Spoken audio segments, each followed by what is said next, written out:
कैसे हैं दोस्तों? क्या आप जानते हैं कि आज के इस जदीद दौर में जब अफ्रीका के खतरनाक जंगली ट्राइब्स भी बाहर की दुनिया के साथ कॉन्टेक्टेड हो चुके हैं और उनमें से कुछ ट्राइब्स तो ऐसे भी हैं जो बाहर की दुनिया की जुबानें भी सीख रहे हैं।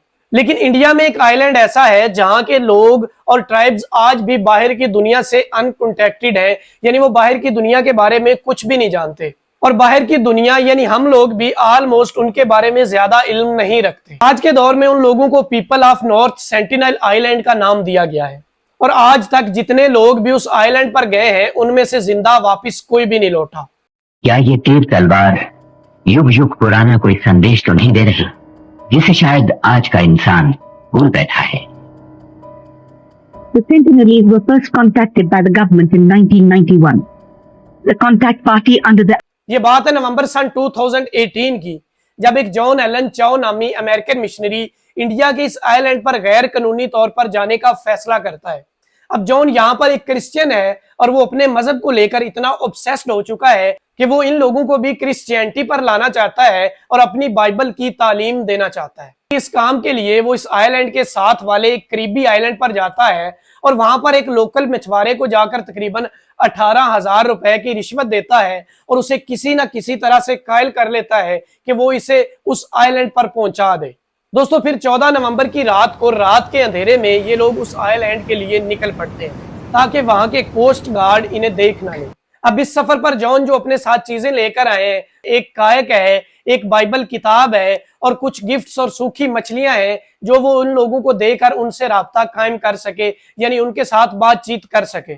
जब ये लोग उस आइलैंड से तकरीबन थोड़े ही दूर थे तो जॉन इस मछुआरे को कहता है कि तुम यहाँ पर अपनी बोट को रोको, मैं यहाँ से आगे अपनी कायक में बैठकर जाऊंगा ताकि अगर कोई मसला पेश भी आ जाए तो तुम यहाँ से जिंदा बचकर वापस निकल सको। तो जॉन फिर इसी तरह करता है, यहाँ से आगे अपनी कायक में बैठकर इस आइलैंड के लिए निकल पड़ता है। जब ये इस आइलैंड पर पहुंचता है तो इस आइलैंड के किनारे पर इसे एक घर नजर आता है और उस घर में कुछ औरतों की आवाजें आ रही होती हैं। ये उस घर की तरफ बढ़ने ही लगता है तो उस घर के पीछे की तरफ से दो आदमी अपने हाथों में तीर कमान लिए नमूदार हो जाते हैं। अब जॉन उनकी तरफ बढ़ता है और उनके तकरीबन पास जाकर उनको कहता है कि hi, my name is John and Jesus loves you, कि मेरा नाम जॉन है और जीसस आपसे प्यार करते हैं और उन्होंने मुझे अथॉरिटी दी है कि मैं आप लोगों से बात करूं और आप लोगों को क्रिश्चियनिटी पर लेकर आऊं। अब जॉन की ये बात सुनकर वो दोनों आदमी गुस्से से अपने तीर कमानों में रखते हैं और रेडी हो जाते हैं जॉन पर चलाने के लिए। जॉन ये नजारा देखकर वहां से डर कर भाग निकलता है और वहां से जिंदा बचकर वापस उस बोट पर आ जाता है। फिर कुछ ही घंटों बाद जॉन दोबारा इस आइलैंड पर जाने की कोशिश करता है। इस बारी वो इस आइलैंड के साउथ वाली साइड पर जाता है। जब वो इस आइलैंड के नजदीक पहुंचता है तो किनारे पर इसे 6 आदमी नजर आते हैं जो जॉन की तरफ हाथ हिलाकर कुछ इशारा कर रहे थे और चिल्लाकर इसे कुछ कह रहे थे। लेकिन यहाँ पर जॉन को उन लोगों की जुबान समझ नहीं आ रही होती, तो जो लफ्ज वो लोग दोहरा रहे होते हैं जॉन भी वही लफ्ज दोबारा उनकी तरफ दोहराने लगता है। इस चीज को देखकर वो लोग हंसने लगते हैं और वो वापस जंगल में चले जाते हैं। अब जब जॉन इस आइलैंड पर पहुंचता है तो इस बारी इस आइलैंड के किनारे के ऊपर इसे एक बच्चा और एक लड़की नजर आते हैं। तो ये अपनी कायक किनारे पर खड़ी करके उनकी तरफ जाने लगता है। जब ये उनकी तरफ बढ़ता है तो वो दोनों डर कर अपने तीर कमानों में रखकर इस पर तान लेते हैं।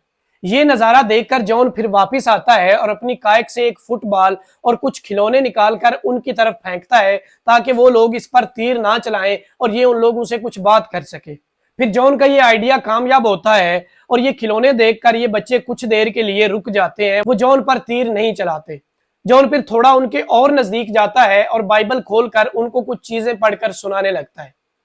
इतने में एक आदमी पीछे से आकर जॉन की कायक चुरा कर ले जाता है और अभी जॉन कुछ ही लफ्ज और बोल पाया था कि ये बच्चा सीधा जॉन की छाती पर निशाना लगाकर तीर चला देता है। लेकिन इस दफा जॉन की किस्मत अच्छी थी कि जॉन ने जो किताब बाइबल अपने पास पकड़ी हुई थी वो तीर बाइबल में जाकर लग जाता है और जॉन की जिंदगी बच जाती है।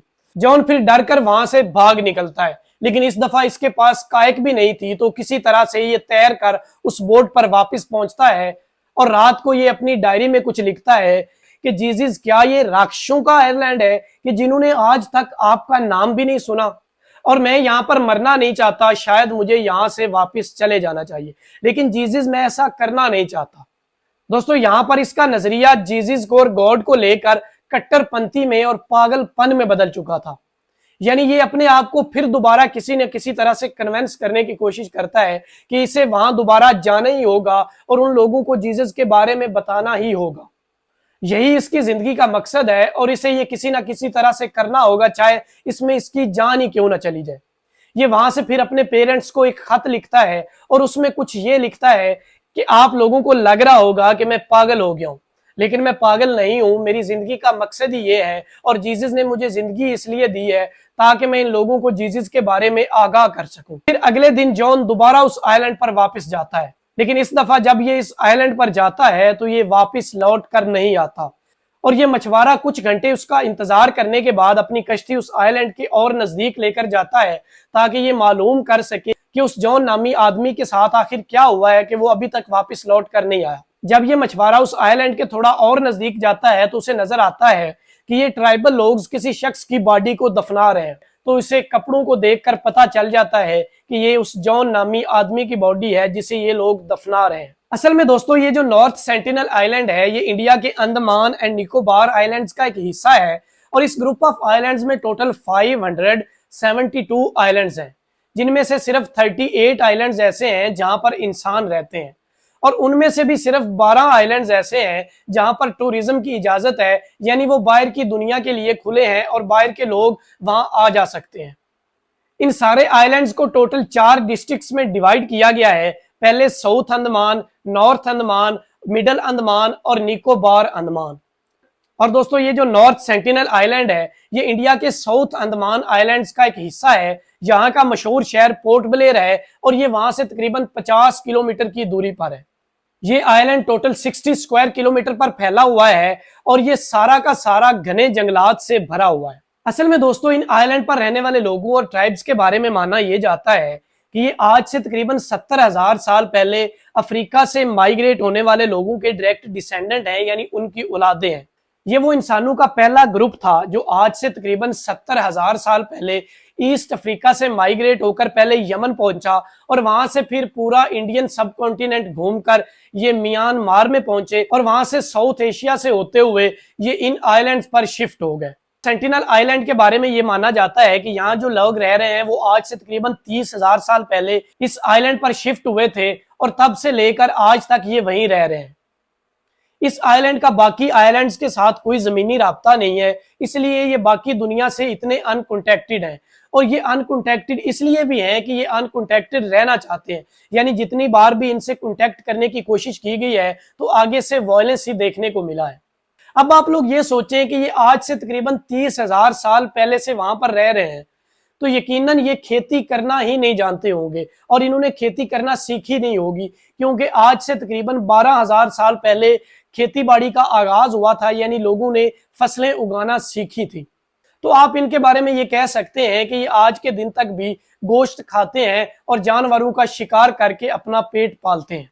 दोस्तों मैं उम्मीद करता हूं कि आप लोगों को मेरी आज की वीडियो अच्छी लगी होगी। अगर आप लोगों को मेरी आज की वीडियो अच्छी लगी है तो मेरी वीडियो को लाइक करना, शेयर करना और मेरे चैनल को सब्सक्राइब करना ना भूलिएगा। मिलते हैं किसी नेक्स्ट और अच्छी वीडियो में, तब तक के लिए अपना बहुत सारा ख्याल रखिएगा। अल्लाह हाफिज।